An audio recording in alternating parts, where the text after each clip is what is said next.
कहते हैं एकजुट के राजेंद्र शर्मा जी कहते हैं जो यहाँ पे जो लोगों की परेशानी हुई है, तो उसके बारे में सर आप बताइए सर। देखिए, एकजुट जम्मू ने जम्मू की हर तरह की लड़ाइयाँ लड़ी हैं।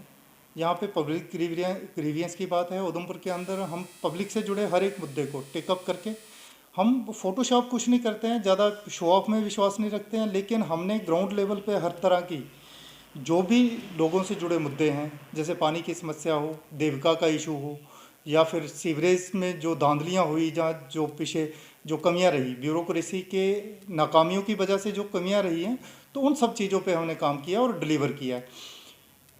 देविका के मसले में जो आप जैसा जानते हैं कि देविका प्रोजेक्ट में 186 करोड़ का जो बजट हुआ था, उसमें जो कंपनी काम कर रही थी, एक उसकी अनियमितताओं को देखते हुए हमने उस पर काम किया, काफ़ी सारे काम किए। उसकी जो कमियां थी उसको हमने एडमिनिस्ट्रेशन के सामने लाया, और एडमिनिस्ट्रेशन के सामने लाने के बाद में उसमें उस कंपनी को उन्होंने करीब 2 करोड़ रुपए फाइन किया था। हालांकि सुनने में ऐसा आ रहा है कि वो पूरा अमाउंट अभी तक उन्होंने जमा भी नहीं कराया। लेकिन आज मुझे एक और मैसेज मिला है कि शायद उनको सीवरेज के अंदर में 8 लाख रुपए का और फाइन हुआ है। अब ये ब्यूरोक्रेसी को इन चीज़ों पे देखना चाहिए, इन चीज़ों का संज्ञान लेना चाहिए कि जो कंपनियां या जो लोग इस तरह के कॉन्ट्रैक्ट जिनको दिए जाते हैं, उनकी एलिजिबिलिटी क्या है, उनकी क्वालिफिकेशन क्या है। अगर वो इस चीज़ों पे खरा नहीं उतरते हैं तो उनको ब्लैक लिस्ट करना चाहिए। जबकि उधमपुर के अंदर, यहाँ की जम्मू के अंदर जो एडमिनिस्ट्रेशन हैं, उन्होंने इन चीज़ों का कोई संज्ञान नहीं लिया है। उन लोगों ने अभी भी उसको एक्सटेंशन पे एक्सटेंशन देते देते आगे बढ़ाते जा रहे हैं। और सीवरेज के मसले में आपको उधमपुर में बता दूं, किसी गली, किसी सड़क को देख लो, पूरी की पूरी फटेहाल, पूरी की पूरी उखाड़ के रखी हुई हैं। जनता की परेशानियों को समझने का कोई नाम नहीं ले रहा है, सुनने की कोई बात नहीं कर रहा है। हमारे जम्मू के अंदर, पूरे जम्मू कश्मीर के अंदर ब्यूरोक्रेसी की हालत ये है कि बहुत बार ऐसा लगता है कि वो किसी का काम जैसे करना ही नहीं चाहते। उसके कारण रहते हैं, उसके कारण हैं कि जो उनको मतलब चला रही है, जो मतलब जैसे इनडायरेक्टली यहाँ पे बीजेपी सारा सिस्टम चला रही है, जो सिस्टम चला रही है बीजेपी चला रही है, तो उसकी जिम्मेवारी पूरी तरह से बीजेपी की बनती है। क्योंकि ब्यूरोक्रेसी आज की डेट में टोटल नाकारा साबित होती है। ऐसा नहीं है कि पूरे के पूरे ब्यूरोक्रेट को हम ब्लेम करेंगे। कुछ जगहों पे हम जब पब्लिक ग्रीवियंस की बात करते हैं तो वहाँ से हमें रिस्पांस आता है, तभी हमारे जाके हम जो बात कर रहे हैं कि हमने यहाँ पे डिलीवर किया है, जब हमने इन चीज़ों को आगे बढ़ाने का काम किया है। पिछले दिनों को मैं आपको बताता हूँ कि हमने हेल्थ सेक्टर में कुछ चीज़ें कही थी। तो हेल्थ सेक्टर जो बात कर रहे हैं कि हमने यहाँ पे डिलीवर किया है, जब हमने इन चीज़ों को आगे बढ़ाने का काम किया है। पिछले दिनों को मैं आपको बताता हूँ कि हमने हेल्थ सेक्टर में कुछ चीज़ें कही थी। तो हेल्थ सेक्टर में जो कमियाँ थी, सीटी स्कैन मशीन थी, काफ़ी लंबे समय से ख़राब पड़ी हुई थी हमारे उधमपुर के। सर मेरा सर एक सवाल है सर, जो भी सर जो एकजुट पार्टी है सर, वो सर जो सबसे बड़ा इशू है सर देवका और नैन्सू का इशू है। तो मतलब कि जैसे कि लोग सर मिलाड़ के, जैसे कि आगे पीछे के लोग जो कि उस नदी से पार करके जाते हैं, तो लोगों ने कंप्लेंट भी की है डीसी मैम को। तो मतलब कि वो मतलब कि क्या पुल बनना चाहिए। सालों से वो लोग लगातार डीसी ऑफिस में मेमोरेंडम देते जा रहे हैं, जैसा कि मुझे पता है। यहाँ ग्राउंड हकीकत मैं आपको बता दूँ, मैं उन लोगों से मिला हूँ, तो सैकड़ों बार मेमोरेंडम दिए गए, लेकिन उन लोगों की परेशानियों को समझने की कोई बात ही नहीं हो रही। ठीक जिस तरह से आप नैनसू के पुल की बात कर रहे हैं, ठीक इसी तरह का पुल है तनु थाती को जोड़ता है। आप जानते होंगे जिपथाती का रूट जो सबसे बिजिएस्ट रूट है, तनु और थाती को जोड़ता है। पिछले 3 साल से वहाँ सिर्फ 2 मजदूर काम करते हैं, 2 मजदूर काम कर रहे हैं। पीछे बरसात के मौसम में आपने देखा होगा कि लोग नाले के बीच से गाड़ियाँ लेके अपनी पूरी ज़िंदगी खतरे में डाल के वो नाला क्रॉस करते थे। उन लोगों का जो पूरा सर्वाइवल उस पर अफेक्ट करता है, पूरे के पूरे उनके सर्वाइवल का इशू रहता है।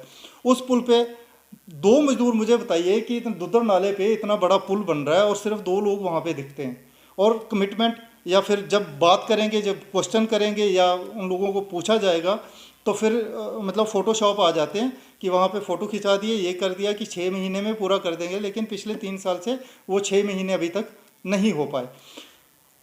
आप पुल की बात कर रहे हैं, बिरमा ब्रिज की हालत देख लीजिए। बिरमा ब्रिज मतलब कितनी बार टूटा, या उस पर एडमिनिस्ट्रेशन का क्या रुख रहा। आज पूरा का पूरा मतलब 70% जो उधमपुर का एरिया है, 70% उधमपुर के एरिया, 70 से 80% उसकी जो लाइफ लाइन उधमपुर के साथ जो उसको जोड़ता था वो बिरमा ब्रिज है। लेकिन बिरमा ब्रिज आज कितनी देर से अफेक्टेड है। उसके पैरेलल उन्होंने 2 पुल बनाए, 2 पुल बना दिए हैं। मैं मानता हूँ कि आपने 2 पुल बना दिए, जो लोहे के पुल बनाए हैं, टेम्परेरी पुल हैं, उन पर से ट्रैफिक चलाने का जो प्रोविज़न उन्होंने बनाया है। लेकिन मुझे बताइए कि वहाँ वो छोटा सा लिंक रोड, क्या वो ब्लॉकेज जो होती है रोड की, वहाँ पे जो जाम लगता है, क्या उसका सोल्यूशन मिल पाएगा वहाँ पे? एक्चुअल में प्लानिंग की बहुत बड़ी कमी, मतलब ब्यूरोक्रेसी के अंदर हाश पाश में बड़े सारे स्टेप ले भी लिए जाते हैं, लेकिन कोई प्लानिंग नहीं होती कोई किसी चीज़ के ऊपर, ना पब्लिक को सुना जाता है। पब्लिक तो कोई बात रखेगी अपनी, तो सुना ही नहीं जाता, पब्लिक को बुलाया ही नहीं। लोहे के पुल बनाए हैं, टेम्परेरी पुल हैं, उन पर से ट्रैफिक चलाने का जो प्रोविज़न उन्होंने बनाया है। लेकिन मुझे बताइए कि वहाँ वो छोटा सा लिंक रोड, क्या वो ब्लॉकेज जो होती है रोड की, वहाँ पे जो जाम लगता है, क्या उसका सोल्यूशन मिल पाएगा वहाँ पे? एक्चुअल में प्लानिंग की बहुत बड़ी कमी, मतलब ब्यूरोक्रेसी के अंदर हाश पाश में बड़े सारे स्टेप ले भी लिए जाते हैं, लेकिन कोई प्लानिंग नहीं होती कोई किसी चीज़ के ऊपर, ना पब्लिक को सुना जाता है। पब्लिक तो कोई बात रखेगी अपनी, तो सुना ही नहीं जाता, पब्लिक को बुलाया ही नहीं जाता ऐसे इवेंट्स पे। ये सर जैसे सर उधमपुर में एक और इशू है कि डेली वेजर्सों का जो रोड डेली प्रदर्शन करते हैं सड़कों में। देखिए, एक डेली वेजर का मैं क्या बताऊं आपको, इसमें कुछ लिस्टें पुरानी निकली हैं, कुछ वो लोग हैं डेली वेजर हैं, इनके लिए तो इनके पास कोई पॉलिसी नहीं है।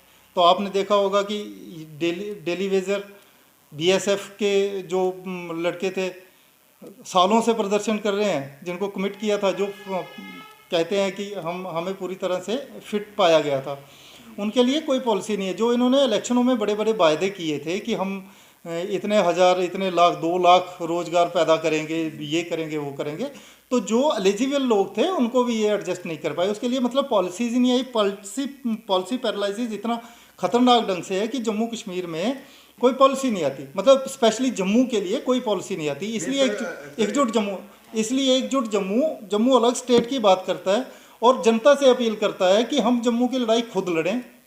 एकजुट जम्मू फ्रंट पे लीड करके उसके लिए लड़ेगा। हम मतलब दिन रात एक करके उस पर लड़ाई को लड़ेंगे। हम अलग स्टेट की लड़ाई लड़ेंगे। और जब एकजुट जम्मू फ्रंट में आता है, फ्रंट लीड लेके आता है, तो ऐसी समस्याओं का हल करने में हम सक्षम हैं। हमें उसके लिए मैं इंश्योर कर दूं आपको कि आपने देखा होगा कि हम कोर्ट के माध्यम से, रोशनी एक्ट हो गया, माइनॉरिटी हो गया, जो इस तरह के कितने मसले सॉल्व करा चुके हैं। आज की डेट में भी हमारे बहुत सारे मैटर्स जो हैं हम कोर्ट के थ्रू सॉल्व कराते हैं। सर जैसे कि जम्मू में आप प्रदर्शन हुआ कि राजा हरि सिंह के बर्थडे में छुट्टी मिलनी चाहिए, सर आपकी सर पार्टी सर क्या बोलती है सर? बिल्कुल हमारे महाराजा, जम्मू कश्मीर स्टेट की अगर आप बात करें तो भारत के अंदर, इंडिया के अंदर सबसे बड़ी स्टेट थी वो।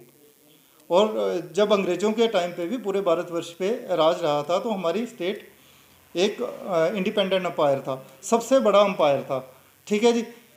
उसके महाराज हरि सिंह जी, उनके बर्थडे पे छुट्टी ना होना भी एक विडंबना है और बड़े अफसोस की बात है। जो नेहरू की जो पॉलिसियाँ थी वही बीजेपी आगे कंटिन्यू करे जा रही है। ये सिर्फ झूठ बोलते हैं कि हम आपके लिए करेंगे, लेकिन जम्मू के लिए आज तक इनसे मुंह से कोई एक शब्द नहीं निकलता है। ये बड़े अफसोस की बात है।